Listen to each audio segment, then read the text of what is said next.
Radhe Radhe guys, welcome back to my channel Radhe Krishna Barsa Jaiswal. तो आप सभी कैसे हो? कान्हा जी की कृपा से आप सभी ठीक होंगे। तो गाइस, आप सभी को षटतिला एकादशी की हार्दिक शुभकामनाएं। और गाइस, आज मैं आप लोगों के लिए षटतिला एकादशी व्रत कथा लेकर आई हूँ। और षटतिला एकादशी में हमें क्या क्या करना चाहिए और किस तरह से पूजा करनी चाहिए वो भी मैं आप लोगों को थोड़ा सा बताऊंगी। तो सबसे पहले गाइस, हमें ब्रह्म मुहूर्त में उठना चाहिए और उठकर अपने घर के अच्छे से साफ़ सफाई करनी चाहिए।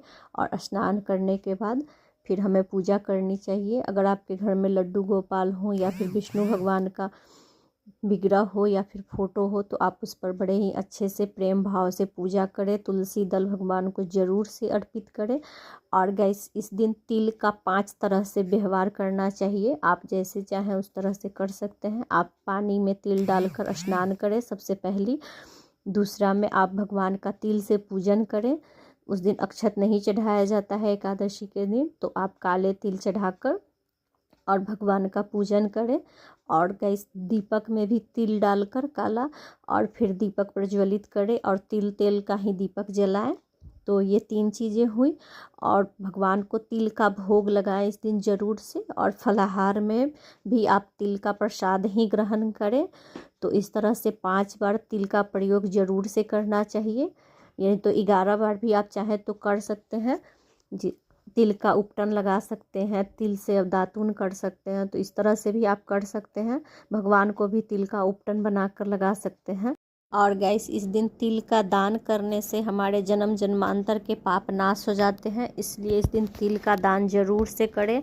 तिल में शक्कर डालकर और तिल का दान करें। और अगर ऐसा नहीं कर सकते हैं तो तिल का लड्डू बनाकर फिर वो दान कर सकते हैं। तो तिल का दान ज़रूर से इस दिन करना चाहिए हमें। तो आपको इसमें से जो भी समझ में आए तो आप उस तरह से 5 तरह से कम तिल का व्यवहार करना चाहिए इस दिन। ये बहुत ही ज़रूरी होता है। तो आप इस तरह से षटतिला एकादशी का पूजन करें और दिन भर फलाहार करें। और भगवान का नाम जाप जितना ज़्यादा हो सके उतना ज़्यादा नाम जाप करें। और एकादशी व्रत कथा ज़रूर से सुने। अगर आप व्रत नहीं भी करते हैं फिर भी हमें कथा ज़रूर से सुननी चाहिए। तो मैं आप लोगों के लिए कथा लेकर आई हूँ, आप लोग इसको सुनिए। ज़्यादा से ज़्यादा इस कथा को शेयर कीजिए, क्योंकि पुण्य बांटने से और भी बढ़ता है। और कथा सुनने से और सुनाने से और भी पुण्य के भागी बनते हैं। तो आप सभी भी पुण्य के भागी बनिए। तो गाइस, कथा सुनने से पहले हाथ में थोड़े से तिल और पुष्प जरूर से रख लें, क्योंकि खाली हाथ कथा कभी भी नहीं सुननी चाहिए और ना ही ज़मीन पर बैठकर कथा सुननी चाहिए। कथा सुनने से पहले आप आसन जरूर से बिछा लें, उसके बाद ही बैठकर कथा सुने। तो बोलिए विष्णु भगवान की जय, कृष्ण कन्हैया की जय, राधा माता की जय, लड्डू गोपाल की जय। जय जय श्री राधे, जय जय श्री राधे, जय जय श्री राधे। माघ मास के कृष्ण पक्ष की एकादशी षटतिला एकादशी।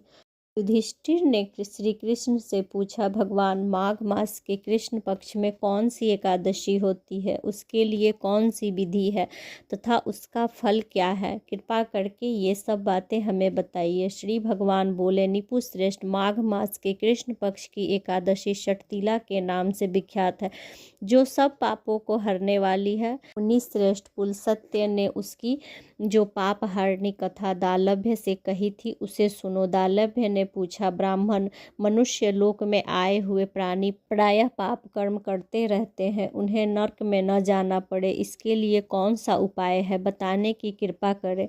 सत्य जी बोले, महाभाग, माघ मास आने पर मनुष्यों को चाहिए कि वह नहा धोकर पवित्र हो, इंद्रियां संयम में रखते हुए काम क्रोध अहंकार लोभ और चुगली आदि बुराइयों को त्याग दे। देवाधिदेव भगवान का स्मरण करके जल से पैर धोकर भूमि पर पड़े हुए गोबर का संग्रहण करे, उसमें तिल और कपास मिलाकर 108 टीकाएं बनाएं। फिर माघ मास में जब आद्रा या मूल नक्षत्र आए तब कृष्ण पक्ष की एकादशी करने के लिए नियम ग्रहण करें। भांति भांति स्नान करके पवित्र हो शुद्ध भाव से देवाधिदेव श्री विष्णु का पूजन करें। कोई भूल हो जाने पर श्री विष्णु का नामोच्चारण करे। रात को जागरण और होम करे। चंदन, अर्गज, कपूर, नैवेद्य आदि सामग्री से शंख, चक्र और गदा धारण करने वाले देवेश्वर श्री हरि का पूजन करे। तत्पश्चात भगवान का स्मरण करके बार बार श्री कृष्ण नाम का उच्चारण करते हुए उमड़े नारियल बिजौरी का फल से भगवान को विधि पूर्वक पूजन करके अर्घ्य दे। अन्य सामग्रियों के अभाव में 100 सुपारियों के द्वारा भी पूजन और अर्घ्य दान किए जा सकते हैं। पूजा करते समय हमें भगवान से इस प्रकार प्रार्थना करनी चाहिए। सच्चिदानंद स्वरूप श्री कृष्ण, आप बड़े ही दयालु हैं। हम आश्रयहीन जीवों के आप आश्रयदाता होइए। हम संसार समुद्र में डूब रहे हैं, आप हम पर प्रसन्न होइए।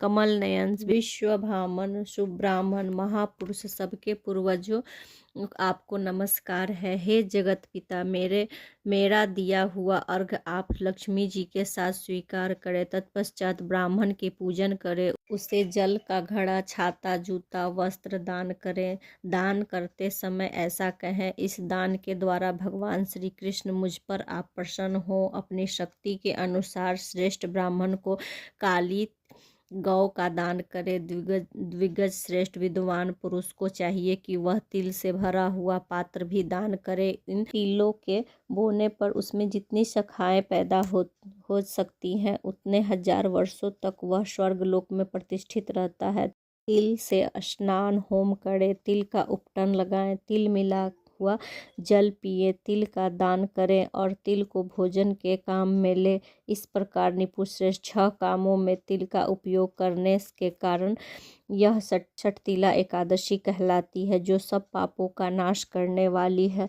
तो बोलिए विष्णु भगवान की जय, कृष्ण कन्हैया की जय, राधा माता की जय, लड्डू गोपाल की जय।